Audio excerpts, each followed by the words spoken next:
मोहतरम नाज़रीन अस्सलाम वालेकुम। मैं आज जिस शख्सियत के साथ बात करने वाला हूँ वो कोई गैर मारूफ शख्सियत नहीं है, बल्कि बहुत ही मशहूर शख्सियत है और इनको ख़ास तौर पर याद रखा जाता है हाजियों की खिदमत के लिए। उन्होंने बेशुमार आज़मीन हज की खिदमत की सआदत हासिल की है। मेरी मुराद जनाब हबीब अहमद साहब से है। वो एक बार फिर यहाँ पर हाजियों की जो सो खिदमत करते हुए अपने गौर फरीज़े को अंजाम दिया है। तो हम उनसे मुख्तसर से गुफ्तगू करेंगे और उनसे पूछेंगे कि हबीब भाई आप की जो खिदमत जो आपकी जारी है कितने साल से खिदमत कर रहे हैं आप? अल्लाह के फजल करम से 22 साल से खिदमत कर रहा हूँ हुज्जाज किराम की। शुरुआत कब से हुई थी आपकी? 1999 से। ये जो आपको काम हाजियों की खिदमत करने का जो दिमाग में यही बात आपको जो तहरीक मिली, आप किससे मिली आपको ये तहरीक? ये मौलाना अता रहमान खान साहब जी, उनकी से वहाँ के जो ना एक काम शुरू करेंगे हम। तो मैं एक सवाल करने पे यहाँ पर ज़रूरी समझता हूँ, बहुत सारे लोगों के जहन में ये ख्याल है, क्यों आप ये क्यों समझते हैं कि हाजियों की आप खिदमत करें? बेशुमार लोग हैं निज़ामाबाद में, बेशुमार जो साहब सरबत लोग हैं, उसके बावजूद भी आप हमेशा पेश रहते हैं हाजियों की खिदमत के लिए, तो इसकी वजह क्या है? अल्लाह की आखिरत के लिए, अल्लाह की खुशनुदी के लिए मैं पूरे वॉलंटियरों को लेकर काम कर रहा हूँ। चलिए, अब तक अंदाज़ा है आपको कितने हाजी जो सो आपकी खिदमत के जरिए? स्टार्टिंग से जब शुरू हुआ तो 35-40 हाजी जाते थे। आज अल्लाह के फजल 450 हाजी जा रहे हैं। आज कितने हाजी निकल रहे हैं यहाँ से? आज यहाँ से 213 हाजी 213 हाजी यहाँ से कामारेड्डी और निज़ामाबाद की जो मिल के निकल रहे हैं यहाँ हमारे काफिले में। अब तक ये साल कितने आज़मीन जो सो रवाना हुए यहाँ से? अब तक जो है ना जुमला पूरे हाजी 211 हुज्जाज किराम और पहले काफिले में जो है ना तकरीबन 60 आदमी जी, 274 हाजी इंशाअल्लाह हमारी सोसाइटी से यहाँ से रवाना हुए हैं। तो ये आपकी खिदमत है, इसका सिला तो आपको बेहतर तौर पर अल्लाह ही दे सकता है। हम जो सो आपके लिए नेक ख्वाहिशात और दुआओं का जो सो मामला करते हैं, आपसे आपको दुआओं में जो सो अल्लाह ताला से जो सो दरख्वास्त करते हैं कि आपको इसका अजर दे। आपने हमसे मुख्तसर से गुफ्तगू की, इसके लिए हम आपके शुक्रगुजार हैं। सर रोशन टीवी वालों का ख़ास तौर पे नईम भाई का और जो उनके स्टाफ का जो है ना तमाम टीवी वालों को जो है रोशन टीवी वालों को सोसाइटी की जानिब से उनका तहे दिल से शुक्रिया अदा करते हैं। जज़ाकल्लाह खैर। इससे पहले मैं जो है ना मैं मेंबर था रियासती हज का, आंध्र प्रदेश हज कमेटी का। अल्लाह ताला जब से जो है ना उसमें उसी की हाजी होंगे तो फिर में जो है ना मुझे वो मौका भी दिया था। अल्हम्दुलिल्लाह।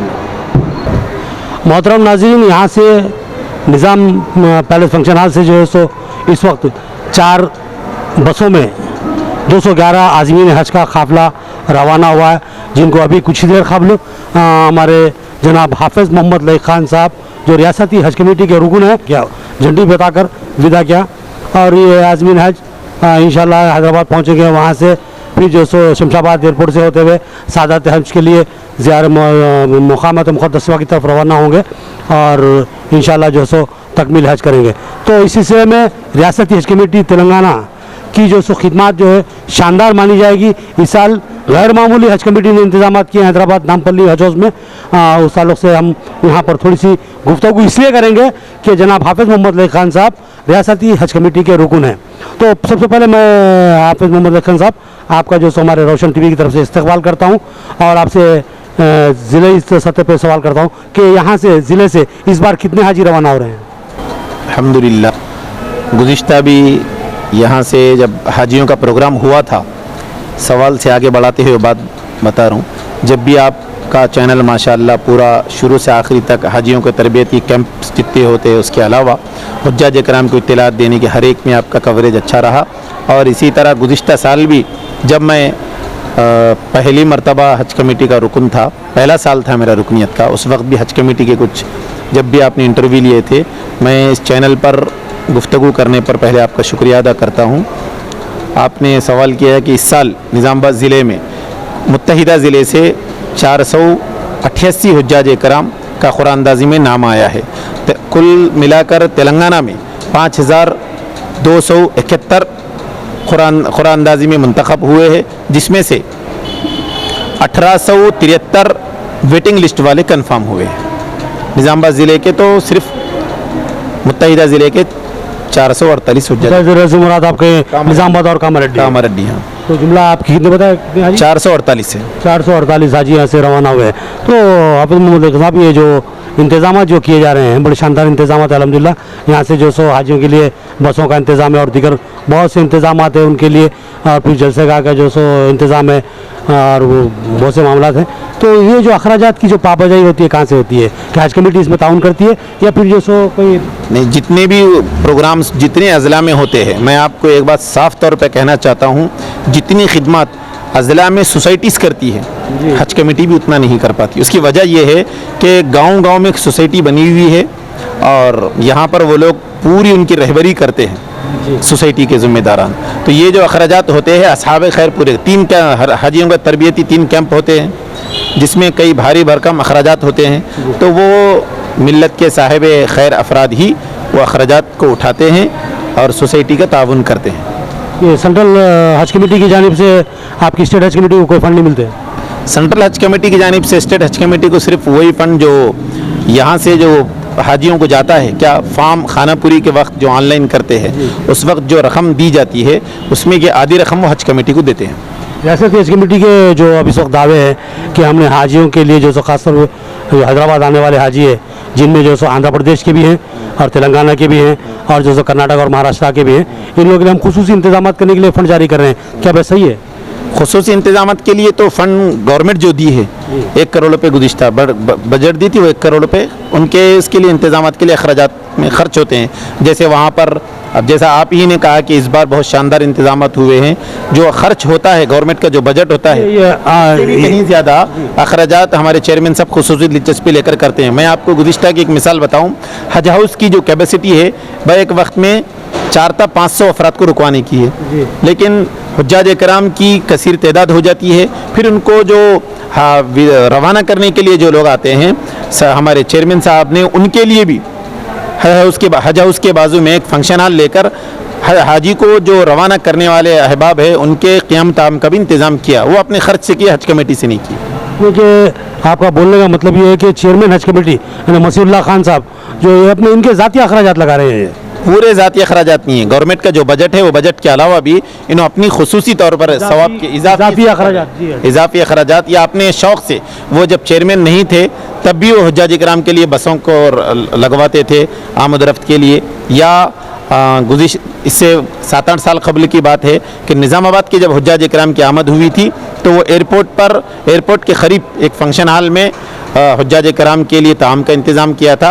वो हाजियों की खिदमत को सआदत समझ के पहले से करते आते हैं। अब जो हज कमेटी जो बजट देती है, हज कमेटी को जो बजट गवर्नमेंट का आता है वो अखराजात तो गवर्नमेंट के पूरे होते हैं, उसके अलावा भी अपने तौर से करते हैं। वो बताया इस साल मैंने सुना है बहुत से जो सो मुखर्रिरीन जो हज हाउस को आ रहे हैं उन्होंने बरमला इस बात का इज़हार किया और तारीफ़ की है कि जो सो इस साल हज कमेटी के जो इंतज़ाम है गैर मामूली फ़कीदुल मिसाल हुए हैं।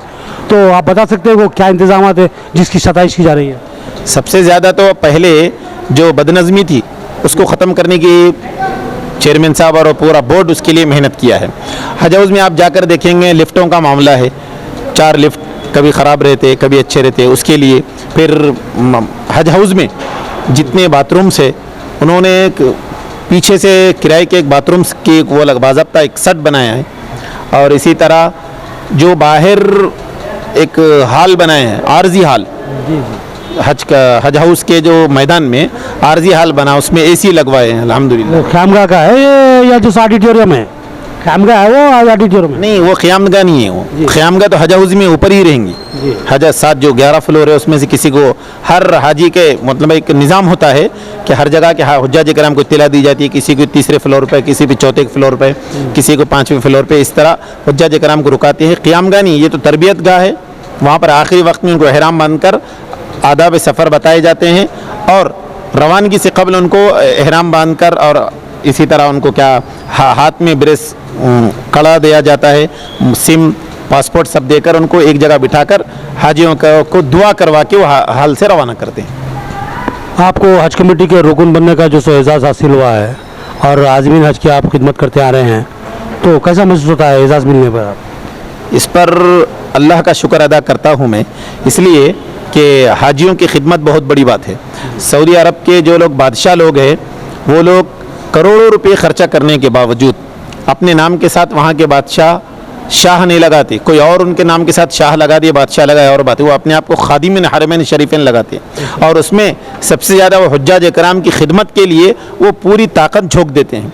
वो लोग बात जो सरजमीन अरब पर अंबिया की ज़मीन पे है, वो लोग जब उसके लिए इतनी खिदमत और सादत समझते हैं तो हम तो गुनहगार बंदे और अल्लाह का इस पर शुक्र आप अदा इसको करते हैं। सादत मानते हैं? बेशक शहादत की मानता हूँ इसमें, शहादत। क्योंकि शहादत इसलिए मानी जाती है, उमूमन लोगों का जहन ये होता है कि सरकारी जितने ओहदे होते हैं उसमें कहीं ना कहीं ज़ाती मनफात होती है, लेकिन हो सकता है दूसरी जगह तनख्वाह भी होती है, इसमें हमको कोई तनख्वाह भी नहीं है। कभी कभार जो मीटिंग होती है, मीटिंग अटेंड करने का सिर्फ किराया दिया जाता है, तो हम इसको आमदनी के लिए नहीं बल्कि सवाब के लिए कर रहे हैं। जिस वक्त मैं रुकन बना था उस वक्त भी इसकी रुकनियत को फौरी तौर पे मैं तस्लीम नहीं किया, तो ये भी शुबा पाया जा रहा था कि शायद ये रुकनियत मैं छोड़ दूंगा या कबूल नहीं किए।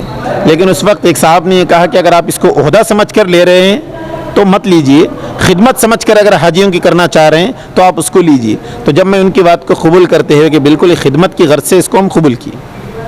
बहरहाल बहुत बहुत मुबारक आपको अल्लाह ताला ने मौका दिया, आपको ये सादत दी और आपने एजाज़ से अपनी जो सो आखिरत को संवारने का एक जो सो बेहतरीन फैसला लिया और अपनी रुकनियत को बरकरार रखा। हम जो है सो आपसे सीधे सीधे ये सवाल करूँगा कि बहैसियत रियासती रुकन आपकी कोई ऐसी काबिल ज़िक्र खिदमत है जो आप यानी कि एजाज़ के साथ फ़ख्र के साथ कह सकेंगे? इसमें दो चीज़ें हैं कि सबसे पहले हाजियों का हज का जो बोर्ड मीटिंग होती है उसमें मैं अल्हम्दुलिल्लाह हुज्जाज कराम की खिदमत के लिए हम जिस तरह यहाँ मकामी मसाइल पे आवाज़ उठाते हैं, वहाँ पर भी हमारा जो हुज्जाज कराम का बोर्ड का हाजियों की जो कमेटी का जो बोर्ड मीटिंग होती है उसका एजेंडा अंग्रेज़ी में आता था। मैंने आवाज़ उठाकर बाज़ाब्ता चेयरमैन साहब की इजाज़त के बाद इसको मंजूर किए कि हम अब से हज कमेटी का जो एजेंडा आएगा वो उर्दू में भी आएगा, ये एक है। दूसरा, हज कमेटी का अब तक कोई बाइला नहीं था, मैं आपको बताना चाह रहा हूँ, बाइलास कहेगा स्टेट हज कमेटी गवर्नमेंट की है, उसका कोई बाइला नहीं था। इस साबिका मीटिंग में बाइला की दरख्वास्त की गई तो हमारे पास अब जो ऑफिसर है बी शफीउल्लाह साहब जो टिमरिस के भी इंचार्ज है, उन्होंने उसको कबूल किया और अब आइंदा बाइलास बनेगा कि रुकन क्या हैसियत है और रुकन क्या कर सकते हैं। फिर दूसरी बात, मेरी रुकनियत में मैं तेलंगाना स्टेट हज कमेटी में एक बात ये रखा कि जितनी सोसाइटीज़ खिदमत करते हैं इसी तरह हमको ज़िलेवारी तेलंगाना स्टेट हज कमेटी की तरफ से भी एक प्रोग्राम रखना चाहिए हाजियों का तरबियती काम। तो ये पहली मरतबा निज़ामाबाद में हुआ 17 को, तेलंगाना स्टेट हज कमेटी के नाम से रखा गया। रियासती हज कमेटी की तरफ से था प्रोग्राम? रियासत ये साहब एक जो मैं करवाया, वैसे तीन दो यहाँ की जो सोसाइटियाँ हैं वो अपने तौर पे कराते हैं। और उसका दूसरा, एक तो तेलंगाना स्टेट हज कमेटी का रुकन बनने के बाद पहला काम ये है कि तेलंगाना स्टेट हज कमेटी की तरफ से निज़ामाबाद में ये पहली बार प्रोग्राम हुआ। फिर दूसरी इसकी खुसूसियत ये थी कि निज़ामाबाद के दो सोसाइटीज़ है, दो अलग अलग है, वो दो सोसाइटीज़ के ज़िम्मेदारान भी हमारे पास स्टेज पर थे। ये भी हमारी रुकन होने का एक एजाज़ है कि दो सोसाइटीज़ जिनके अंदर इख्तिलाफ पाया जाता है, सब जानते हैं, उन दोनों के इख्तिलाफ के बावजूद एक स्टेज पर बिठाए हैं। और मैं आपको इस बात का यकीन दिला रहा हूँ कि इंशाअल्लाह इस हज के बाद मेरी रुकनियत बाकी रहने से पहले दो हज सोसाइटीज़ को एक करने की मैं पूरी कोशिश करूँगा अगर अल्लाह को मंजूर हो इंशाअल्लाह। ये मेरी। अब यहाँ पर एक आखिरी सवाल करूँगा मैं आपसे कि ये जो हज कमेटी के जो मामला है, जैसा कि अब ये हज की तकमील हो गई, उसके बाद मामला ख़त्म हो गए, फिर दोबारा 2020 के जैसे हज के मामला शुरू होते हैं तो कितने दिन पहले से शुरू होते हैं? ये इसमें हम लोगों का कोई नहीं, ये नहीं रहता, तेलंगाना स्टेट हज कमेटी का कुछ भी नहीं रहता। सऊदी हुकूमत जब वीज़े शुरू करने का ऐलान करती है कि हाजियों का दूसरे मुल्कों में भी हर जगह पे, उसके बाद जब सेंट्रल हज कमेटी को एक आइंदा साल 2020 का हज का खानापुरी और फॉर्म फिलअप करने के जब वो सेंट्रल हज कमेटी एलामिया जारी करती है, उसके बाद स्टेट हज कमेटी भी या पूरे ज़िले में हर लोग कर सकते हैं, ऑनलाइन रहता है। कितने दिन पहले काम शुरू होता है? कितने दिन से पहले से मुराद? हज से, हज के आयाम से कितने दिन पहले से हज कमेटीज एक्टिव, हज के सोसाइटीज़ है जो एक्टिव होते हैं? ये एक हज ख़त्म, हज जब हुज्जाज कराम वापस आ जाते हैं उसके एक महीने के बाद से काम शुरू हो जाता है। 1 महीना रहता हूँ खाली, समझिए 11 महीने तो हाजियों का काम है, वापसी पर भी खिदमत में लगे हुए रहना पड़ता है हुज्जाज इकराम की।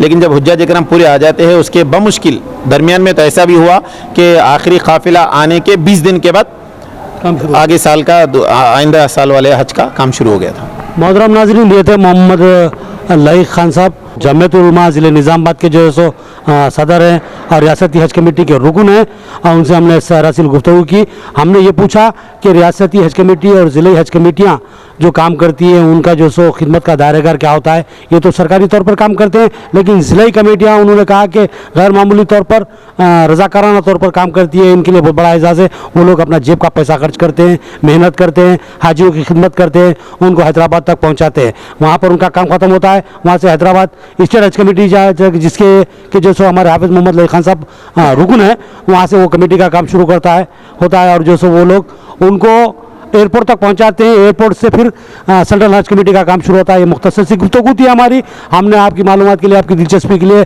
हाफिज़ मोहम्मद लईक खान साहब से की। उन्होंने हमें सरासिल जवाब दिए हैं, हम उनसे इज़हार तशक्कुर करते हैं और अपनी गुफ्तगू ख़त्म करते हैं। अल्लाह हाफिज़।